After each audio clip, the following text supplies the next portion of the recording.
رسول اللہ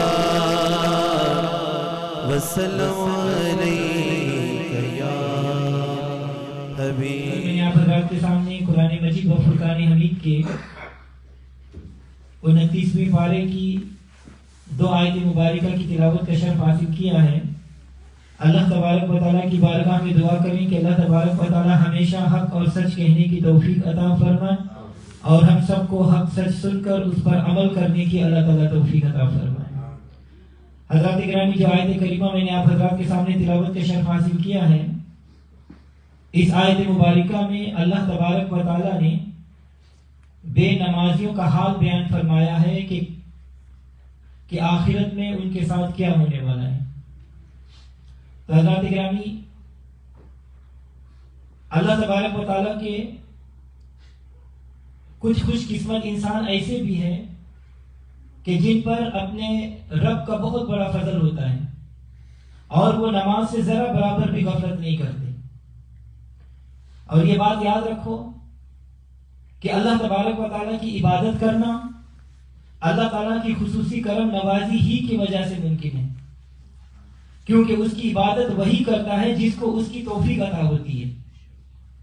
اور یاد رکھو، کبھی بھی ایسا نہیں ہوتا کہ کوئی عبادت کرنے والا اللہ تبارک و تعالیٰ کی رحمت کے بغیر عبادت کرنے لگے۔ عبادت کی توفیق ہے ہی اس کے کرم اور اسی کی مدد سے، اور جس کو یہ توفیق ملی ہو وہ ہر لمحہ اپنے رب کا شکر ادا کرے، کبھی بھی اپنی عبادت پر فخر نہیں کرنا چاہیے، بلکہ یہ سمجھے کہ جو کچھ مجھے اللہ تبارک و تعالیٰ کی عبادت کی توفیق نصیب ہے یہ تو میرے رب کا مجھ پر بڑا فضل ہے، کیونکہ یہ سب کچھ اس کے کرم اور فضل ہی کی بدولت ہے۔ اور آئندہ بھی امید رکھیں کہ مالک نیکی کی توفیق عطا فرمائے گا، اور اگر یہ کرم ہوتا رہے گا، اللہ تبارک و تعالیٰ اپنے کرم سے عبادت کی توفیق عطا فرماتا رہے گا، تو بندہ اپنے مالک کے حضور اور زیادہ سجدہ شکر ادا کرے کہ نیکی کی توفیق مل رہی ہے۔ حدیث مبارکہ میں آتا ہے کہ حضرت ابراہیم علیہ السلام نے ایک بار تمام رات خوب عبادت کی۔ جب صبح ہوئی تو شب بیداری پر ان کو حیرت ہوئی اور خود بخود کہنے لگے کہ کتنا اچھا رب ہے، اور ابراہیم تو بھی کتنا اچھا بندہ ہے، یعنی عبادت پر ناز ہوا۔ جب صبح ناشتے کا وقت ہوا تو کوئی بھی شخص ناشتہ کرنے کے لیے آپ کو نہیں ملا، کیونکہ آپ بغیر مہمان کے کھانا نہیں کھاتے تھے۔ بالآخر راستے میں بیٹھ گئے تاکہ کوئی راہگیر ملے اس کے ساتھ کھانا کھایا جائے۔ اتنے میں 2 فرشتے آسمان سے اترے اور حضرت ابراہیم علیہ السلام کی طرف آنے لگے۔ ابراہیم علیہ السلام نے ان کو مسافر سمجھ کر ان کو کھانے کی دعوت دی۔ ان فرشتوں نے کھانے کی دعوت قبول کر لی۔ حضرت ابراہیم علیہ السلام نے فرمایا کہ قریب ہی ایک باغ ہے اور اس میں پانی کا چشمہ بھی ہے، وہاں چلتے ہیں، باغ میں بیٹھ کر کھانا کھائیں گے۔ جب وہ باغ میں پہنچے تو دیکھا کہ باغ کا چشمہ خشک پڑا ہے۔ حضرت ابراہیم علیہ السلام کو بڑا دکھ ہوا اور پانی نہ ہونے پر مہمانوں سے شرمندگی سی محسوس کی۔ فرشتوں نے کہا کہ اے ابراہیم، اپنے رب سے دعا کیجئے وہ پانی کا چشمہ دوبارہ جاری فرما دے۔ حضرت ابراہیم علیہ السلام نے دعا کی لیکن کوئی جواب نہیں ملا۔ آپ کو اس بات سے اور زیادہ پریشانی ہوئی کہ دعا قبول نہیں ہوئی۔ تب آپ ابراہیم علیہ السلام نے فرشتوں سے کہا کہ تم دعا کرو۔ چنانچہ ایک فرشتے نے دعا کی تو اللہ تبارک و تعالیٰ نے فوراً ہی اس کی دعا قبول کر لی اور پانی کا چشمہ جاری ہو گیا۔ اور پھر دوسرے نے دعا کی تو چشمہ کا پانی ابل کر بہنے لگا، جس سے ابراہیم علیہ السلام کو اور زیادہ تعجب ہوا۔ آخرکار انہوں نے بتایا کہ اے ابراہیم، ہم اللہ تبارک و تعالیٰ کے بھیجے ہوئے فرشتے ہیں، اور آپ کو جو شب بیداری اور رات کی عبادت پر کچھ غرور محسوس ہوا اس کی وجہ سے آپ کی دعا اللہ تعالیٰ نے قبول نہیں فرمائی۔ اللہ اکبر۔ حضرات اکرامی توجہ چاہوں گا، جب اللہ تبارک و تعالیٰ اپنے خلیل کے ساتھ یہ معاملہ کر سکتا ہے تو میری اور آپ کی حقیقت ہی کتنی ہے۔ بس بندے کو یقین رکھنا چاہیے کہ جو کچھ عبادت اور اطاعت وہ کر رہا ہے سب کچھ توفیق الہی ہے اور اس کا فضل و کرم اور اسی کی مہربانی سے ہے۔ تو حضرات اکرامی، جو لوگ اپنا سارا وقت نماز پڑھتے ہوئے عبادت کرتے ہوئے گزارتے ہیں ان کے دل میں ذرا برابر بھی عبادت کا فخر آ جائے تو وہ نامقبول ہو جاتی ہے. اور جو پڑھتے ہی نہیں، انہوں نے کبھی سوچا کہ ان پر اللہ تبارک و تعالیٰ کا فضل کیوں نہیں ہو رہا؟ انہیں نماز پڑھنے، عبادت کرنے کی توفیق کیوں عطا نہیں کی جا رہی؟ اللہ کے گھر کی حاضری ان کے نصیب میں کیوں نہیں؟ کیا وجہ ہے کہ اللہ تعالیٰ اپنی عبادت کی توفیق عطا نہیں فرما رہا؟ تو حضرات گرامی ذرا سوچو اور فکر کرو، اگر اسی طریقہ سے اللہ کی ناراضگی میں ہی تیری دنیا سے رخصت ہو گئی تو تیری آخرت کا کیا بنے گا؟ اللہ تبارک و تعالیٰ قرآن پاک میں ارشاد فرماتا ہے فَخَلَفَ مِن بَعْدِهِمْ خَلْفٌ أَضَاعُوا الصَّلَاةَ وَاتَّبَعُوا الشَّهَوَاتِ فَسَوْفَ يَلْقُونَ غَيًّا. بس اس کے بعد ان کے جانشین ایسے ناخلف بنے کہ جنہوں نے نماز کو ضائع کیا اور خواہشات نفسانی کی پیروی کی، ان قریب انہیں نماز چھوڑنے کی وجہ سے جہنم کی وادی غی، جس سے جہنم بھی پناہ مانگتی، اس کو ڈال دیا جائے گا. اللہ تبارک و تعالیٰ ارشاد فرماتا ہے کہ جس نے نماز کو ضائع کر دیا اس کو جہنم کی ایسی وادی میں پھینکا جائے گا کہ جس سے جہنم بھی پناہ مانگتی ہے. جب وہ وہاں پہنچیں گے تو ان سے پوچھا جائے گا ما سلککم فی سقر قالوا لم نکو من المصلین، کہ تم کو دوزخ میں کس چیز نے ڈال دیا؟ تو وہ کہیں گے کہ ہم نماز نہیں پڑھتے تھے.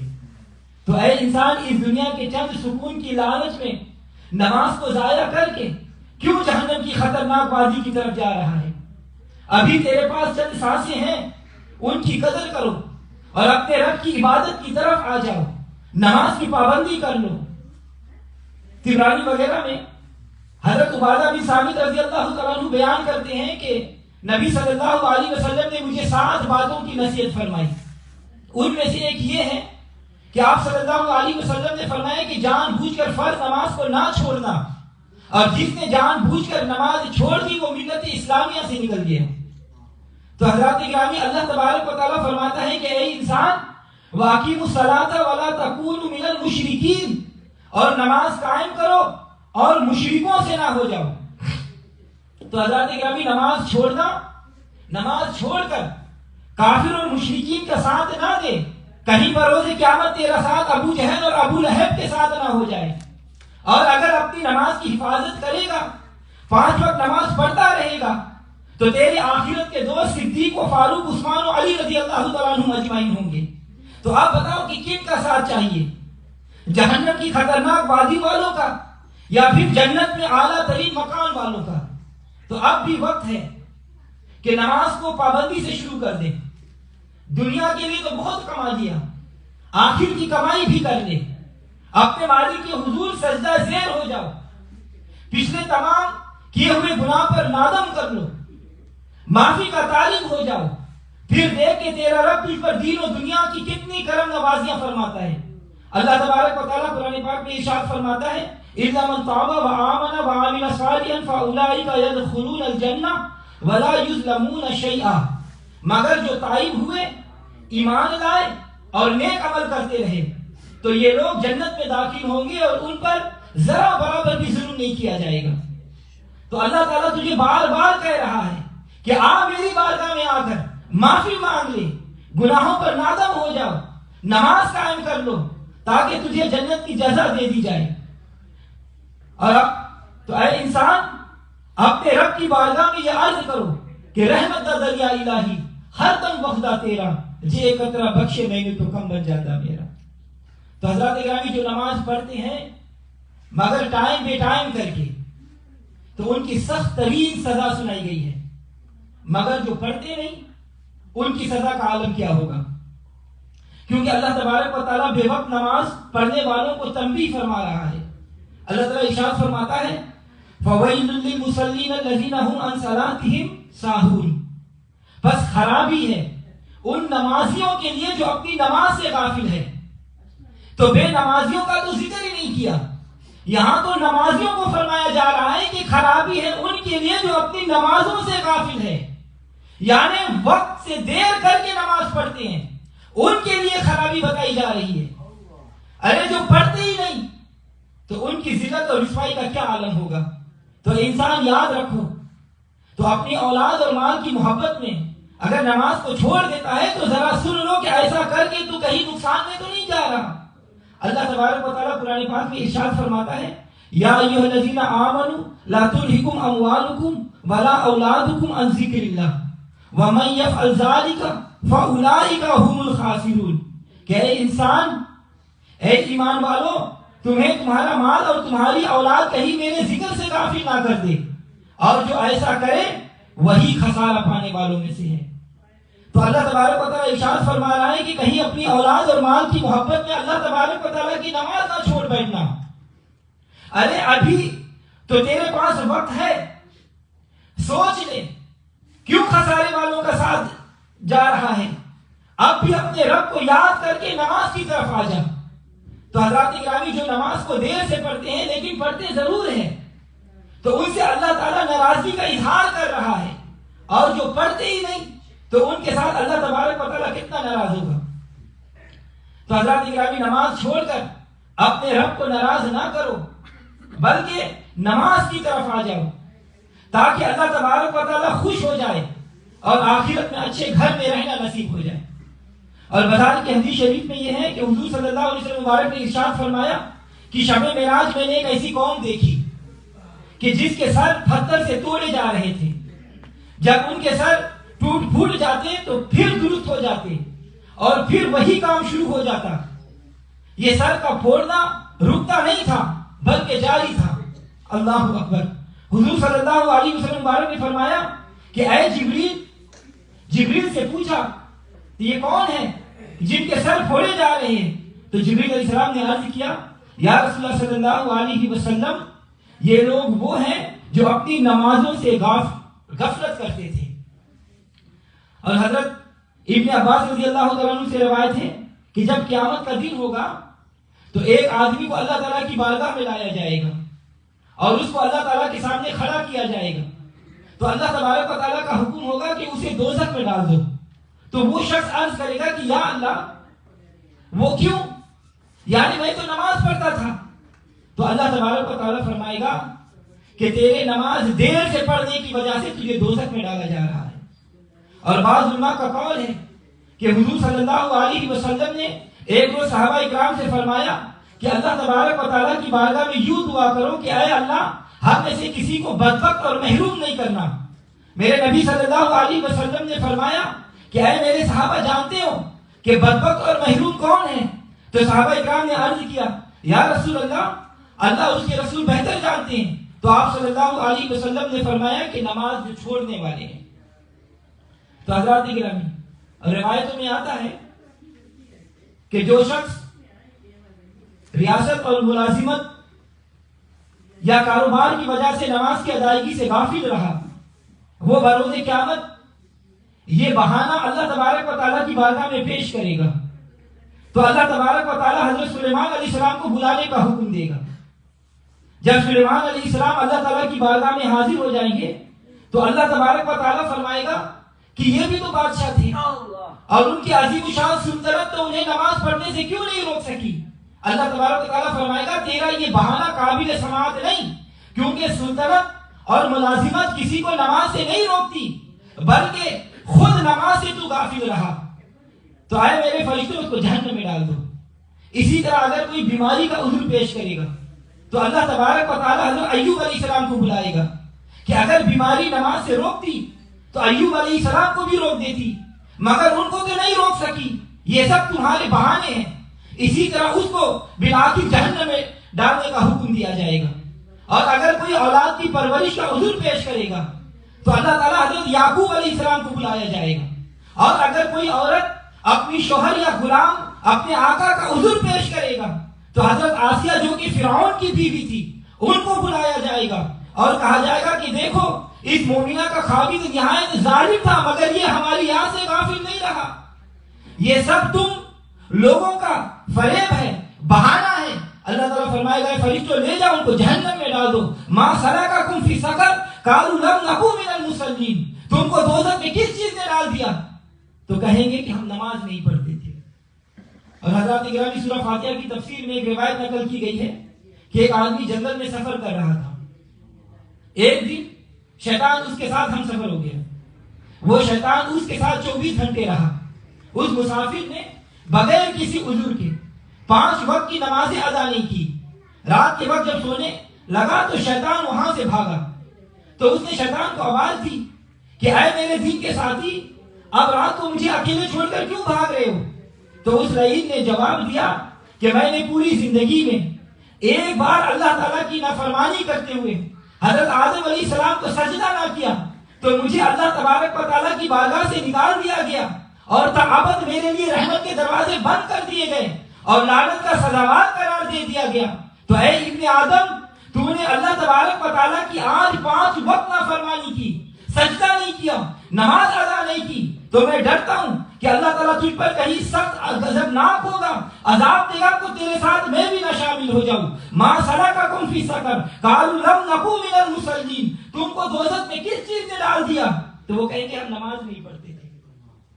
تو حضرات گرامی، حکایت بیان کی گئی ہے کہ ایک مرتبہ حضرت عیسیٰ علیہ السلام کا ایک سفر میں آپ تھے تو آپ کا ایک بستی کے پاس سے گزر ہوا جس کے رہنے والوں کو اللہ تعالیٰ کی عبادت میں بڑی سنجیدگی سے مصروف دیکھا، جو کہ عبادت میں خوب عاجزی اور انکساری کر رہے تھے. یہ بستی والے عالیشان محلات میں رہائش پذیر تھے. آپ ان کو سلام کہہ کر ان کے پاس بیٹھ گئے. آپ ان کے پاس بہت لذیذ کھانے دیکھے، مختلف قسم کے پھل اور خالی شراب دیکھی. ان کی اولاد بھی بے حد خوبصورت اور بیویاں بھی حسن و جمال کی پیکر تھی اور وہ قوم ہر قسم کی زینت سے آراستہ تھی. حضرت عیسیٰ علیہ السلام یہ منظر دیکھ کر آگے تشریف لے گئے اور کچھ عرصہ بعد دوبارہ آپ کا اسی بستی سے گزر ہوا تو دیکھ کر حیران ہو گئے کہ تمام بستی والے اپنے اہل و عیال سمیت ہلاک ہو چکے ہیں اور وہ بستی صفحہ ہستی سے ہی مٹ چکی ہے. تو حضرت عیسیٰ علیہ السلام ان کی اس حالت پر بہت حیران ہوئے اور بے حد افسوس کیا. اللہ کی بارگاہ میں عرض کیا کہ یا اللہ، انہیں یہ سزا کس گناہ کی وجہ سے دی گئی؟ کیا انہوں نے تیری اطاعت چھوڑ دی تھی یا اللہ، یا کسی ایسے گناہ میں مبتلا ہوئے جن سے تو ان سے ناراض ہوا اور ان کو تباہ برباد کر دیا؟ تو اللہ تبارک و تعالیٰ کی بارگاہ سے آواز آئی کہ اے پیارے روح اللہ، ایسا کچھ بھی نہیں ہے. یہ سب میرے اطاعت اور عبادت گزار بندے تھے، لیکن ایک بے نمازی کا ان بستی سے گزر ہوا اور اس نے ان بستی سے پانی لے کر اپنا منہ دھویا اور استعمال شدہ پانی ان کے زمینوں اور گھروں تک پہنچ گیا. تو اس بے نمازی کی نحوست کی وجہ سے یہ بستی والے تباہ برباد ہو گئے. اللہ اکبر. ما سلککم فی سقر قالوا لم نکو من المصلین. کہ تم کو کس چیز نے دوزخ میں ڈال دیا؟ کہیں گے کہ ہم نماز نہیں پڑھتے تھے. تو حضرات گرامی توجہ چاہوں گا کہ ایک بے نمازی کی نحوست کیا تباہی مچاتی ہے. تو جس گھر میں ایک نہیں کئی بے نمازی ہو وہاں نحوست کا کیا عالم ہوگا. ایک دفعہ حضور صلی اللہ علیہ وسلم اپنے صحابہ کے ساتھ مسجد نبوی میں تشریف فرما تھے کہ ایک عربی نوجوان مسجد کے دروازے پر آ کر زار و قطار رونے لگا. آپ صلی اللہ علیہ وسلم نے پوچھا کہ اے نوجوان، اس آوازاری کا کیا سبب ہے؟ تو اس نے عرض کیا یا رسول اللہ صلی اللہ علیہ وسلم، میرا باپ فوت ہو گیا ہے اور اس کی تجدید اور تکفین کا میرے پاس کوئی سامان نہیں جس سے میں اسے دفن کر سکوں. تو آپ صلی اللہ علیہ وسلم نے حضرت ابو بکر صدیق اور عمر فاروق رضی اللہ تعالیٰ عنہ کو حکم دیا کہ میت کے کفن و دفن کا انتظام کرو. صحابہ اکرام نے حکم کی تعمیل کے ساتھ چل دیے. انہوں نے جب اس کے باپ کی میت دیکھی تو اس کی شکل بگڑ چکی تھی اور وہ بالکل سیاہ ہو چکا تھا. وہ دونوں صحابہ گھبرا گئے اور حضور صلی اللہ علیہ وسلم کی بارگاہ میں حاضر ہو کر تمام واقعہ سنایا. تو آپ صلی اللہ علیہ وسلم یہ واقعہ سن کر آپ بذات خود وہاں تشریف لے گئے تاکہ اس کی نماز جنازہ پڑھے اور آپ صلی اللہ علیہ وسلم نے اس کی مغفرت کی دعا کی جو اللہ تبارک و تعالیٰ نے قبول فرما لی اور میت کی شکل درست ہو گئی. آپ صلی اللہ علیہ وسلم نے اس کی نماز جنازہ پڑھی اور اس کے لڑکے سے پوچھا کہ اس کے اتنا برا عمل کیا تھا کہ جس کی وجہ سے اس کی شکل تبدیل ہو گئی. تو اس نے عرض کیا یا رسول اللہ، میرا باپ نماز نہیں پڑھتا تھا. ما سلککم فی سقر قالوا لم نکو من المصلین. کہ تم کو دوزخ میں کس چیز نے ڈال دیا؟ تو کہیں گے کہ ہم نماز نہیں پڑھتے تھے. تو آپ صلی اللہ علیہ وسلم نے متوجہ ہوئے اور فرمایا کہ اے میرے صحابہ، تم نے بے نمازی کی شکل کو دیکھا جس کی حالت تبدیل ہو چکی تھی. تو اللہ تبارک و تعالیٰ نے میری دعا کے صدقے میں اس کا گناہ بخش دیا اور شکل درست کر دی. لیکن بروز قیامت یہ اسی بدلی ہوئی شکل کے ساتھ اٹھایا جائے گا. اس لیے جب پوچھا جائے گا تو وہ کہیں گے ما سلککم فی سقر قالوا لم نکو من المصلین، کہ تم کو کس چیز نے دوزخ میں ڈال دیا؟ تو کہیں گے کہ ہم نماز نہیں پڑھتے تھے. تو حضرات گرامی، طبرانی میں روایت ہے کہ ایک صحابی حضور صلی اللہ علیہ وسلم کی بارگاہ میں حاضر اور عرض کیا، یا رسول اللہ صلی اللہ علیہ وسلم مجھے ایسا عمل بتا دیجئے کہ جب میں وہ عمل کروں تو جنت میں داخل ہو جاؤں. تو آپ صلی اللہ علیہ وسلم نے فرمایا کہ اللہ تعالیٰ کے ساتھ کسی کو شریک نہیں کرنا، چاہے تمہیں سزا دی جائے یا جلا دیا جائے، اور اپنے ماں باپ کی اطاعت کرو چاہے وہ تیرا سارا مال اور تیری ہر چیز تجھ سے الگ کر دے، اور جان بوجھ کر نماز نہیں چھوڑنا، اس لیے کہ جس نے جان بوجھ کر نماز چھوڑ دی تو اللہ کی ذمہ سے نکل گیا. اور حدیث مبارکہ میں آتا ہے کہ جس نے نماز کی حفاظت کی تو اللہ تبارک و تعالیٰ اسے 5 انعام عطا فرمائے گا. پہلا کہ اس کی زندگی کی تنگی دور کر دے گا، دوسرا عذاب قبر دور کر دے گا، تیسرا اعمال نامہ اس کے دائیں ہاتھ میں دیا جائے گا، چوتھا وہ پل صراط سے بجلی کی طرح گزر جائے گا، پانچواں بے حساب وہ کتاب جنت میں داخل ہوگا. تو حضرات گرامی، اور جس نے نماز میں سستی اور غفلت برتی اسے اللہ تبارک و تعالیٰ 15 سزائیں دے گا. 6 دنیا میں، 3 موت کے وقت، 3 قبر میں، اور 3 قبر سے نکلتے وقت. دنیا کی سزائیں کیا ہے؟ پہلا کہ اس کی عمر سے برکت ختم کر دی جائے گی، دوسرا اس کے چہرے سے نیکیوں کی نشانی ختم کر دی جائے گی، اور تیسرا جو عمل کرے گا اللہ تعالیٰ اسے کچھ ثواب نہیں دے گا، چوتھا اس کی دعا زمین آسمان تک پہنچنے نہیں دیا جائے گا، اور پانچواں نیک بندوں کی دعاؤں میں اس کا کچھ حصہ نہیں ہوگا، اور چھٹا اس کے رزق سے برکت ختم کر دی جائے گی. اور موت کے وقت کی کیا سزا ہے؟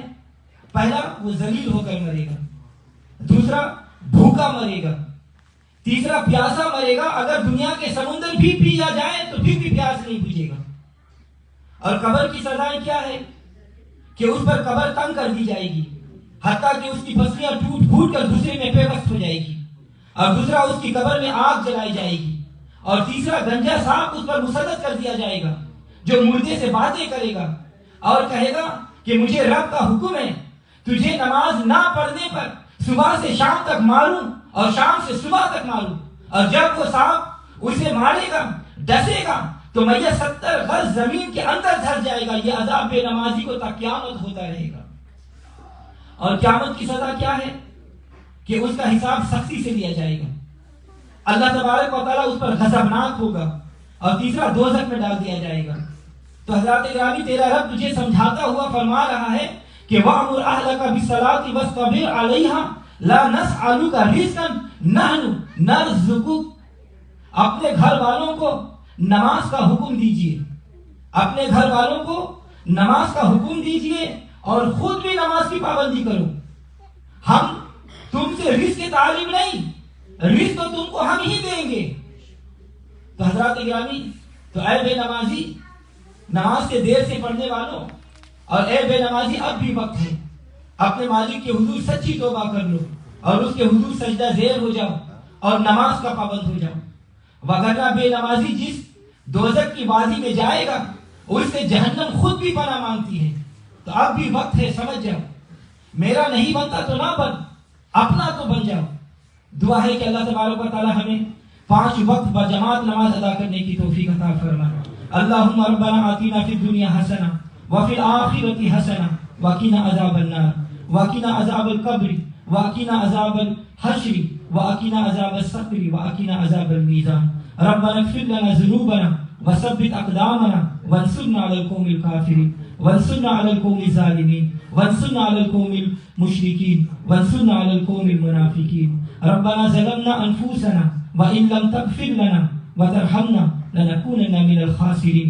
ربنا لا تجعلنا فتنة لقوم الظالمين ونجئنا برحمتك من قوم الكافرين. ربنا تقبل منا انك انت السميع العليم وتب علينا انك انت التواب الرحيم. وصلى الله تعالى على خير خلقه ونور عرشه وزينة فرشه محمد وآله وأصحابه أجمعين برحمتك يا أرحم